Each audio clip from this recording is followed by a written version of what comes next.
Hey, what's up, everybody? BDL44 coming at you another video. All right, so figured I'd just talk in regards to the NBA.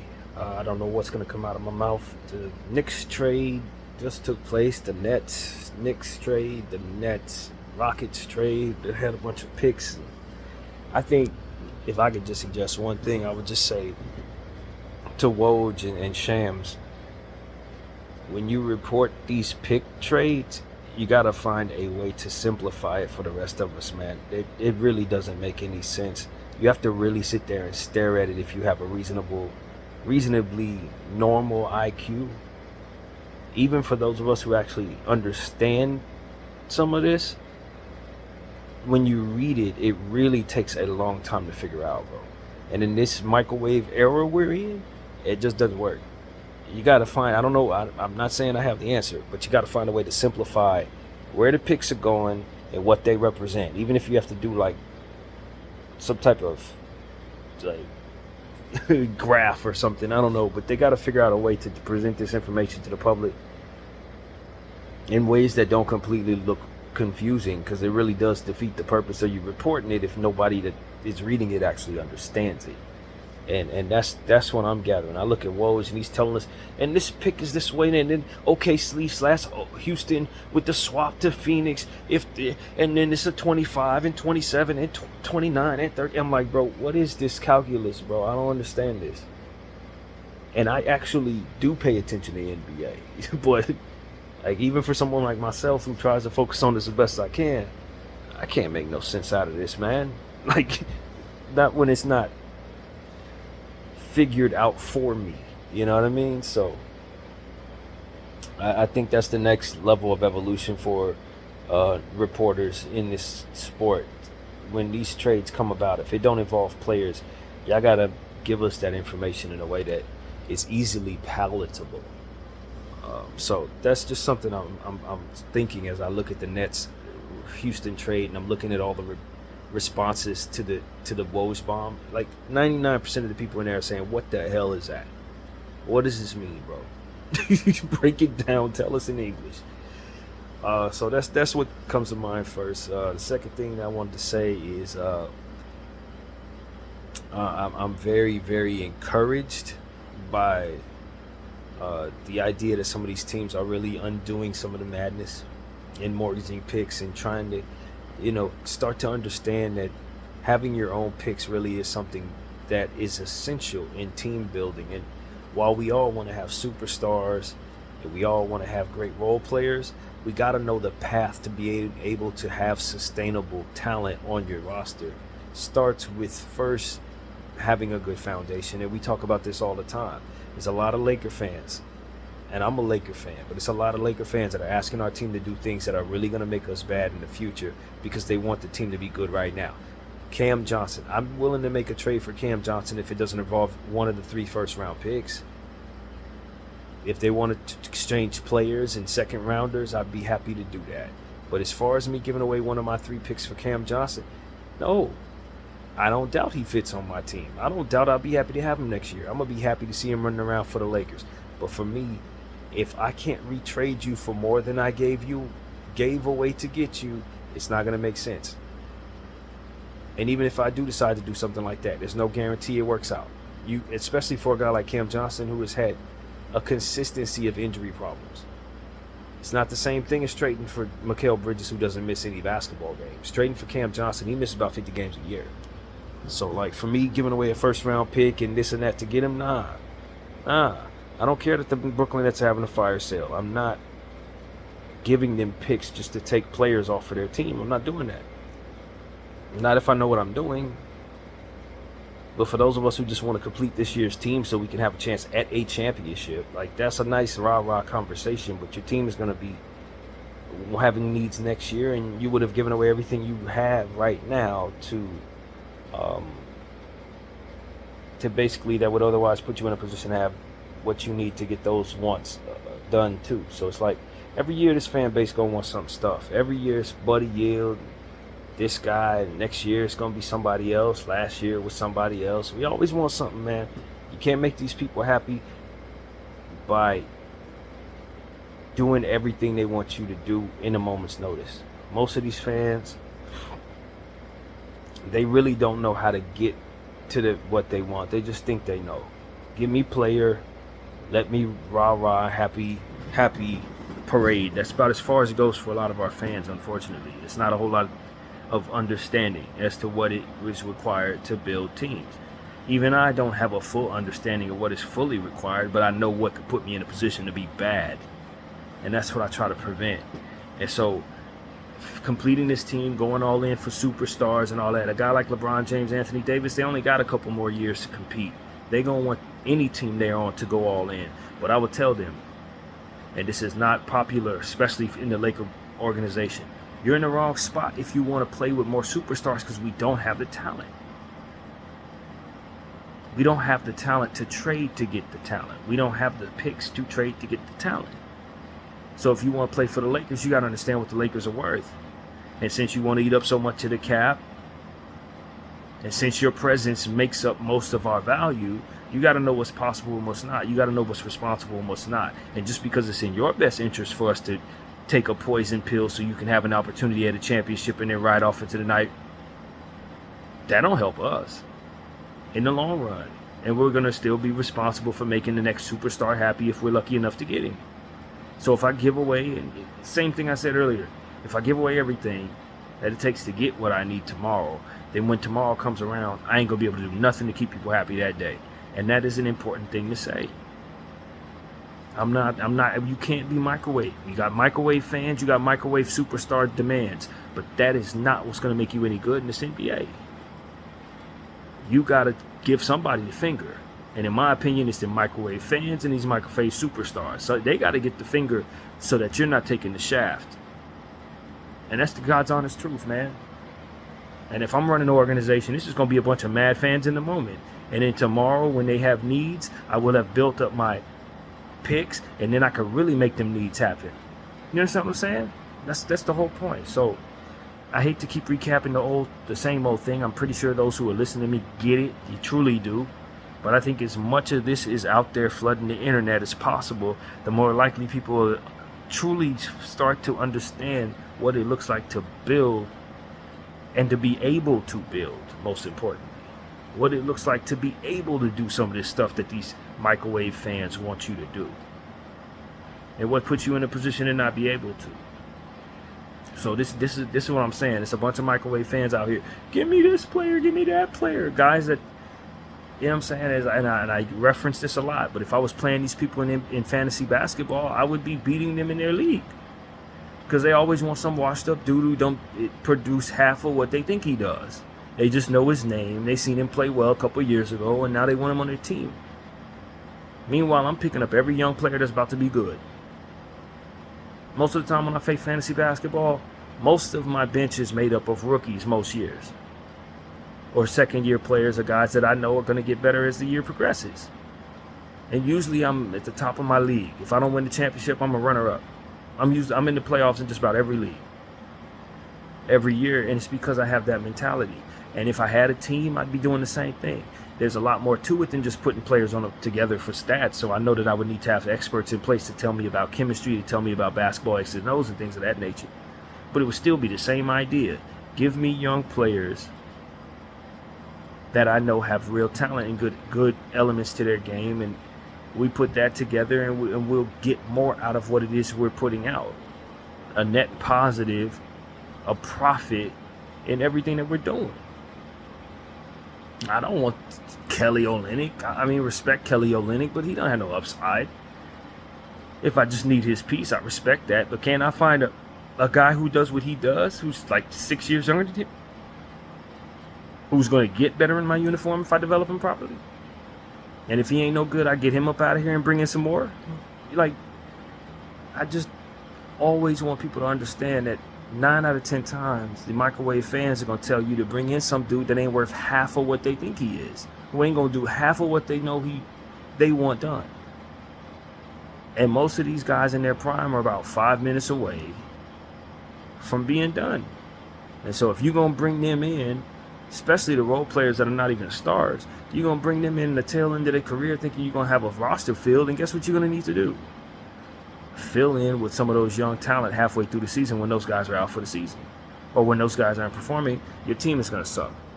If you don't have that talent to bring in the game and sit and scoot them back down the depth chart.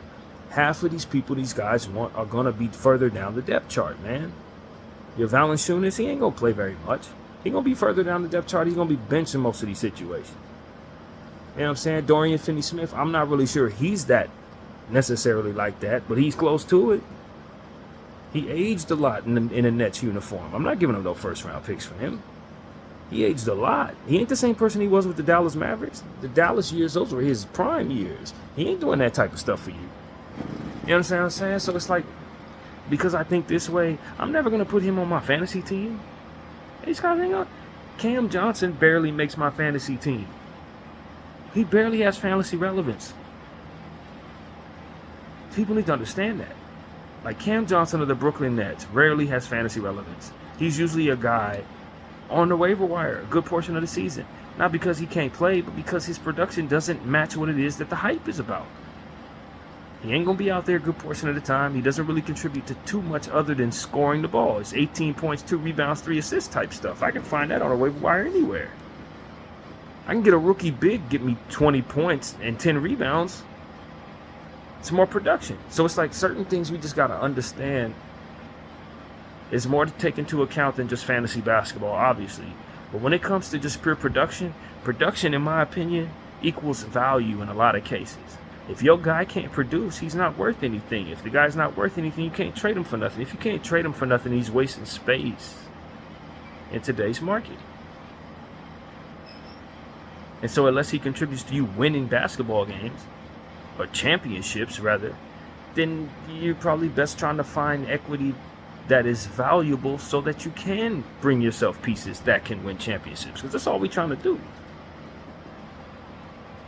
So that's what it is. I was listening to the Laker Nation, as I always do, man, and the guys who were talking. I was listening to him, and he was essentially saying, hey, I don't mind trading for a superstar. Just make sure that superstar can be retraded for the same equity I'm sending out or more. That's essentially what he was saying. That's essentially what I've been saying for over a year. The only problem is, and I said this when I initially said this, the thought that attaches to that is understanding the risk that once you do that, now you're depleting the surrounding pieces of that roster, which means you're leaning more on the guy you've traded for.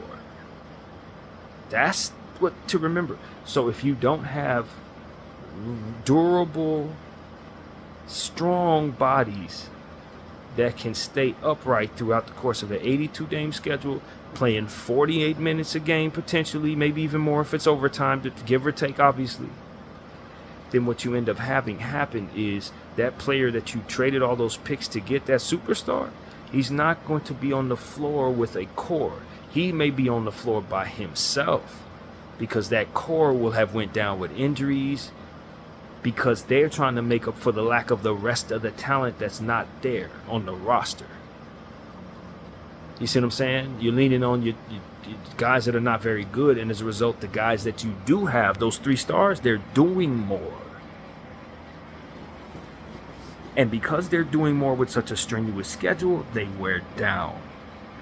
So the idea is that you want to be able to trade the person that you just traded all this for more. And the reality is once you get him on your team, he's going to be run down. Because you're asking him to play the 82-game schedule, stay healthy,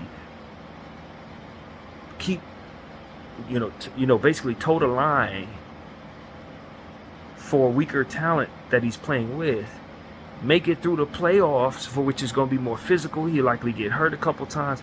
You're not going to have the same player as he ages with that behind him for like 2 or 3 seasons. When you go to trade him, it's not the same value, especially if you're picking up a guy who's in his prime. You put him through that for 2 to 3 seasons, and he's coming out a different guy. Think James Harden when the Nets acquired him. They were picking up the tail end of James Harden at the Rockets. He was still that guy playing with CP3, playing with Chris Paul. Russell Westbrook, he was still that guy. When he got to the Nets, he had already been worn down by what was behind him. How many 82 game schedules? How many years had he already done that role? Being asked to toe the line. And when he gets to the Nets, is he that same guy? No. That's what we have to be able to identify. So you can pick up a Trae Young if you want to, or a Donovan Mitchell. But you got to look at how many lines have they been towing for the last several years. And who are they going to be when they get to your unit, your team, and then who are they going to be when you move them? Think about Shaq when he went to the Heat. When Shaq left us, he was still Shaq. Might have been slowing down slightly, but we couldn't tell. He had one good year to play with Dwayne Wade, won a championship. After that, he was a role player, bro. Literally. Because it wasn't about 2 more minutes of his prime left. So if we can't properly identify these things, and we start bringing ourselves guys that have already been on this 82-game schedule for 10 years, and we bring them to a line for which they must toe, because it's Anthony Davis and LeBron James, and they're old too, and then the rest of the talent ain't there because we've mortgaged it all away so that we can get that third guy.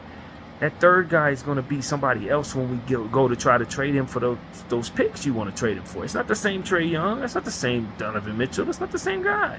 It's not the same Jeremy Grant. Because you got to put a lot of mileage on him because he's got to toe the line for a bunch of stuff that's not there. And so that's what it really comes down to. Your core can't toe the line because they're older. We expect Bron to, at very best, probably play 60 games. Anthony Davis probably just as much. So that third star, who is he going to be running with? Who is he going to be running with? He's going to be running with role players. Not just regular role players, but lesser role players, because you can trade all the good ones away. So what type of line is that he's towing? What type of wear and tear are you going to put over him? 82 damn games. With a rookie coach who's going to lean on him. So it's like, I just think that if we were looking at an NBA schedule that only had 50 games every year, it's a different math. It's different math we're looking at. But 82 games plus playoffs, you're going to wear these dudes down, man. So when you take all of this into account, and then you have microwave fans who ain't thinking about even a tenth of what I just described, asking you to go get Guy because they know Guy and they want Parade. It's like, man, I can't make these people happy. They don't even know what it takes to make them happy. They just know what it looks like when they're happy because somebody did what should have been done in order to put them in a position to be happy. What I need to be able to do is all that stuff necessary so that they can have that ultimate blissful happiness that comes from a parade. And you can't get a parade by doing things the wrong way. You can't get a parade by thinking like them, trying to put together your team or trying to make them happy, when they don't even know what goes into making the team as proper as it was when they were celebrating. You know what I'm saying? Or they have a obscured idea about what it takes to maintain success. They want you to go all in for right now because that's just how they think.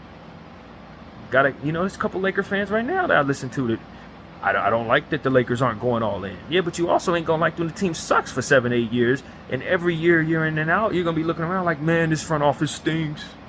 No, you suggested they do what ultimately put them in a position to stink. It was your idea that they should have went all in 2024 that put you in a position to be as bad as you are. It was mortgaging your picks to get Anthony Davis. It's all these different things that people apparently think was a success because we won in 2020. Now they realize they want more. They still have wants. And the team that can't get you what you want, so you're mad at the front office for doing things that shouldn't be done, further driving you into a hole that makes it so that tomorrow's front office is just going to make you even more unhappy because you ain't going to be able to do what you want them to do then. It's like, you can't make these people happy, man. What you can do is things correctly. That's what you can do. And if they happen to be angry at you for 2024, they want you out of here, believe me, if you make them happy today, that's the same song they're going to sing tomorrow. But if you allow them to sing that song today, you're going to have enough to do for them tomorrow. As to where if you do all this crap today, you ain't going to have no end to that song that they singing tomorrow. That's the difference. And so that's what I want people to understand, man. Team building in this environment is difficult. Player assessment is not as hard as people make it seem. You just got to do the homework. And really, these superstars, with all due respect, they're selfish. They only got 5 minutes left. They don't give a damn what happens to your team after they're gone. They're going to be in Tahiti somewhere celebrating their lives. They're not going to give a damn that your team is in the toilet because of their decisions or decisions that you made to try to make them happy. They're not going to care, fam. Because that's just the cost of having the greatness that they are, man. It's narcissism in a lot of cases. I want you to bring me stars because I have 5 minutes left and the world revolves around me. No, it don't. Because I got a team to build 2 years from now, 3 years from now when you're off into the sunset. You know what I'm saying? The same wants that you have, somebody else gonna have. And the reason why I don't have enough to make you happy is because I've already done so much that I shouldn't have done to make you happy. So no, I'm not gonna be moving in that way. I'm not gonna move that way. Because tomorrow, superstar gonna come along who's much younger, who it's much more responsible to do these things for, and you won't be able to. Why? Because you would have did them for this, irresponsibly for this core, of whom you've been doing stuff for 7 years. I'm sorry, man. I'm not stupid. I think people are counting on us being stupid. That's the problem with the Los Angeles Lakers organization. We got to identify that. People are counting on us being just the R word. I wanted to say a word that's going to be disrespectful, but they count on us not being very smart. You know what I mean? So they do stuff like sign a guy to a contract that they have no intention of paying him for over 5 years because they know they can send it to us. Because they're counting on you being thirsty for superstars who are likely going to put pressure on you to do things that don't make any sense. And in doing so, you get to bail them out for something that they don't really want to do. But they know at least they have you to take it from them. I'm not taking it from them. I'm not taking a Jeremy Grant contract. When you signed that Jeremy Grant contract, Portland, you had every intention of sending it to L.A. Say the same thing to Chicago and Levine. Y'all had every intention of sending that to L.A. I'm not taking that crap from you. You got to see that through. Or you're going to have to pay proper value to get off of it. Like it's a salary dump. Because that's what it is. You signed it so that you can have that player for 2 years. But it's a 5-year contract. You wanted me to take care of the last 3 years. I ain't taking care of the last 3 years because I'm smart enough to notice exactly what you were thinking. Y'all ain't about to play me like that. Because if I take that up off of you, it's going to make sense to me. You're gonna pay me what I think makes sense to do something like that. That's why I'm telling Chicago, you want to give me Zach LaVine? You're going to throw some picks on there. You're going to probably give me Kobe White at this point. You know what I'm saying? Portland, y'all going to give me all kinds of picks. You want me to take Jeremy Grant contract. I know you don't want that contract, and if you canvass the league, you'll find that nobody else wanted either.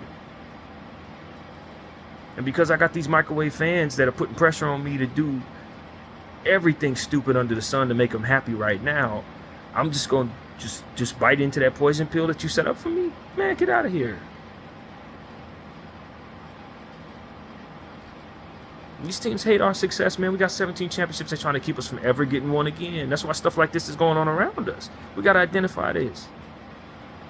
And not bite into the apple, man. In no way, shape, or form listen to these microwave fans who are going to have different wants tomorrow. Trust me, I'm one of them. We always want something.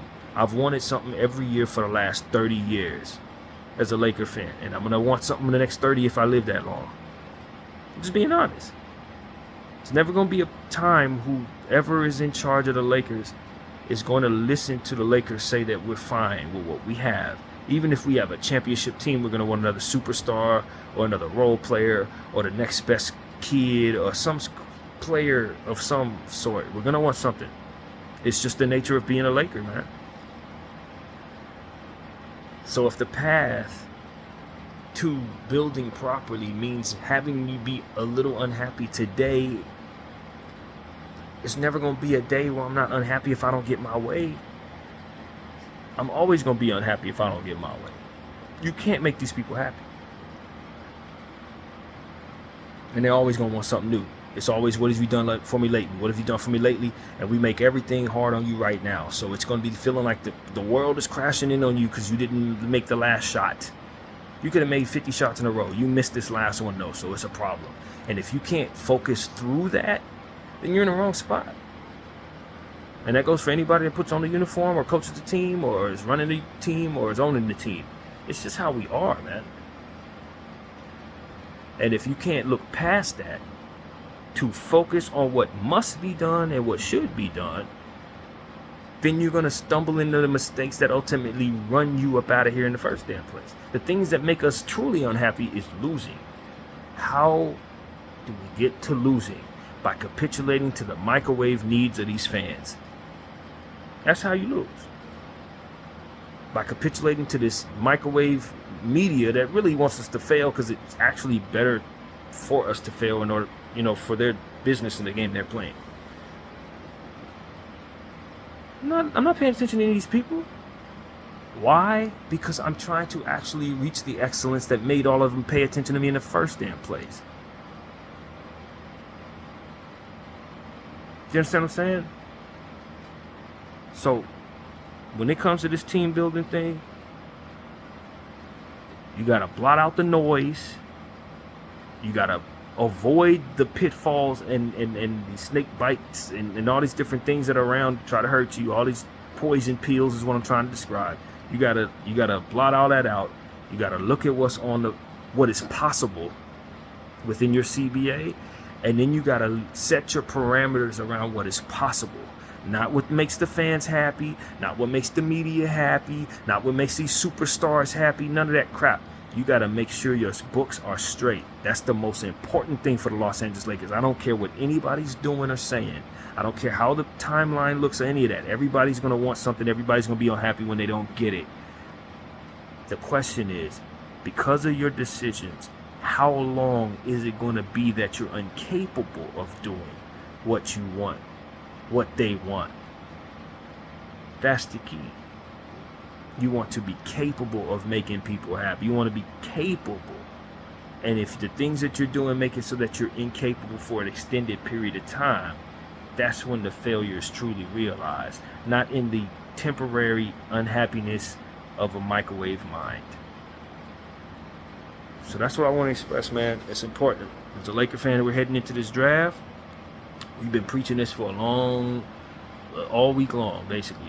It's all about asset management and blotting out the noise and deeply, deeply ignoring those who don't think past their current wants, because they're always unhappy in the moment. And then when you make good decisions and you're able to make that big trade or that awesome move out of nowhere, suddenly you're the greatest thing that ever happened, only for them to want something else tomorrow, where that pressure falls right back on you. You just got to blot it out, man. Because when we went and made the trade for Russell Westbrook, everybody was super excited until they found out it wasn't a good fit. Then they wanted you to undo it. And then when you were able to undo it and got D'Lo Russell and Vando and all them, all of a sudden you're the greatest thing that ever happened again, until they want something else. And that cycle will keep on wearing down on your head if you allow it to bother you. Or you can just say, man, these people are always going to want something. Let me take care of what I know I need to, so that I'm in a position to meet their needs more than not, based on what I'm capable of being able to do, making the sacrifices necessary to enable that capability. BDL 44, I thank you all for watching. I'm out.